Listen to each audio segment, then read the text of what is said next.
Hi, I'm Anna and welcome back to my channel, Building a Business. So if you watched one of my previous videos, which I will link up here, you know that I'm under contract on my very first rental property, which I am super excited about. It's also very nerve-wracking, but I'm trying to focus on the excitement part of it. Now, my lender recently got the property appraised, and I got the appraisal report back recently, and so in this video I'm going to go over the appraisal and explain what it is and what they determined the value of the property is. And I'm purchasing this property through a turnkey company, and this turnkey company has a very specific model as to how they would potentially lower the purchase price of the home should the property appraise for under what the purchase price is. Now, their model states that if the property appraises for over what the purchase price is, then there's no change. They wouldn't increase the purchase price. If it appraises for less than $5,000 under the purchase price, then I, as the purchaser, would have to make up that difference. So for instance, the purchase price of my property is $165,000. And so should it appraise for, say, $160,000, I would just have to make up that $5,000 difference.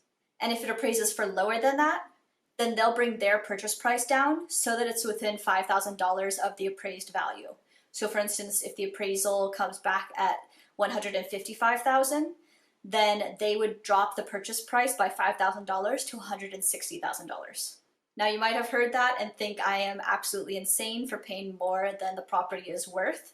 And yes, I agree, I would much rather not pay for over what the property is worth.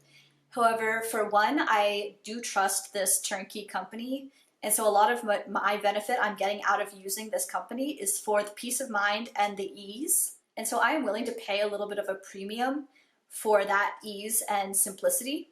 Now, let's say the appraisal comes back at $160,000 and I pay $165,000. $160,000 is 97% of $165,000. So yes, it's $5,000. Yes, that is a lot of money, but it is a small amount of the actual total value of the property. And I am interested in holding this property for 30, 40, 50 years. And so I'm not as concerned about what the actual value is as much as how much cash flow that I will be able to get, because I don't foresee myself selling this property anytime soon, if ever. Secondly, an appraisal is just one person's opinion, and it's based off of what's happening in the market at that current moment. And so because there's so much uncertainty right now, I don't trust an appraisal value as much as I would during more stable times, because everything is fluctuating so dramatically on a day-to-day basis. So yes, the people that do the appraisals are professionals and know what they're doing, but it is still one person's opinion based off of what is happening in the current moment. So basically all of that is just a little bit of a background before I get into the appraisal, which I will do right now. Okay, here's my appraisal. I've just blacked out anything that says who my lender is or who the appraiser was or anything confidential. And so here's a photo.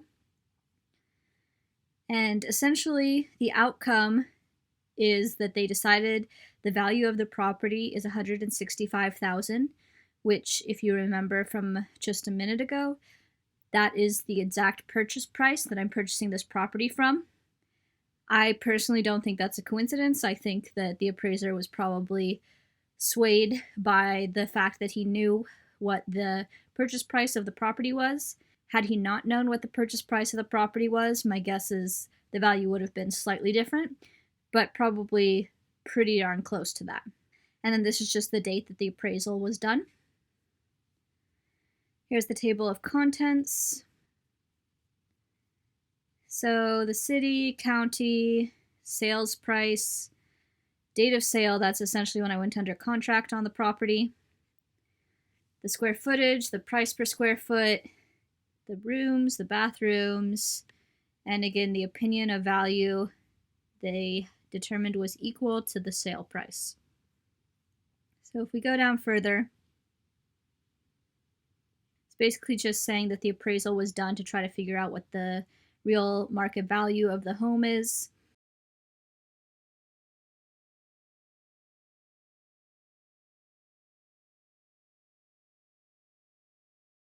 Just a certificate that the lender signed. And so here's the full report. So the occupant currently is a tenant because there's already a tenant living there. Different information about the property and the way I'm purchasing it. And then a little bit about the neighborhood, which I found interesting to see.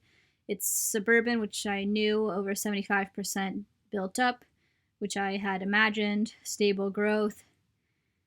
It says there's a shortage of housing supply, which means that the homes go fairly quickly. And then just some more information about the area. Then a little bit about the house, its approximate size and square footage, and different things about the electricity and gas and water and sewer. It's also not in a flood hazard area, which is good. And they found no adverse site conditions or external factors, which is also ideal.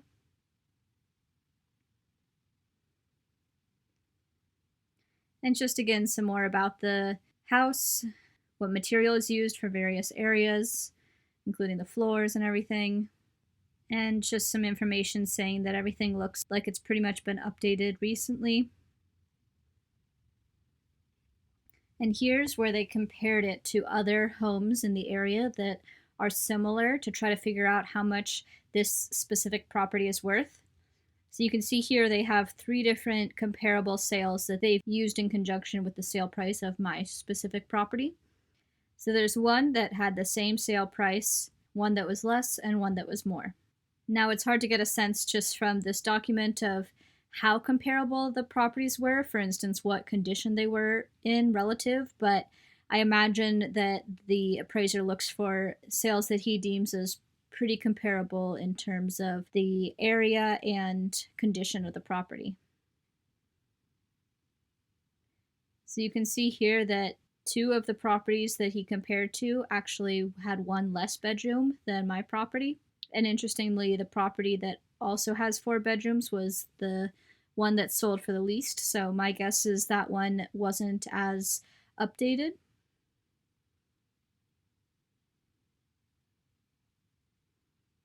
And then lastly, they picked 1 other comparable sale. And this one again was the same sale price that I'm purchasing mine for.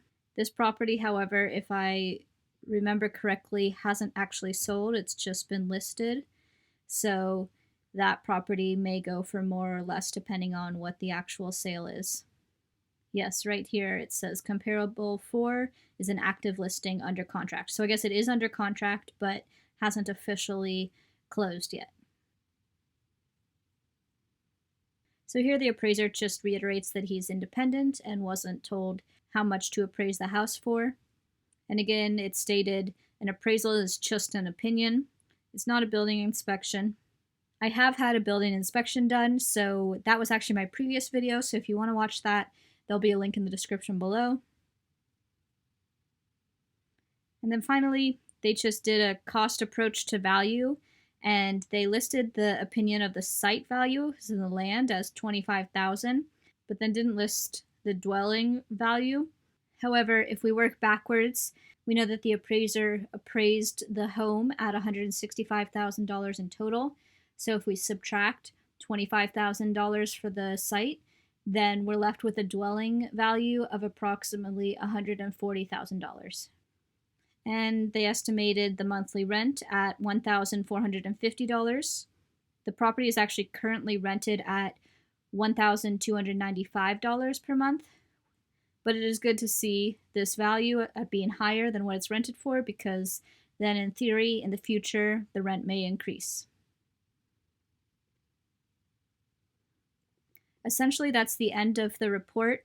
It then just has a bunch more information on the scope of work and other terms that were used and how the appraiser went about determining the value. But all of the substance of the report ends here. If you have any specific questions about the appraisal, please let me know in the comments below. Thank you so much for watching this video. If you enjoyed it, please like it below and subscribe to follow along on my journey and get more videos like this in your feed every Thursday.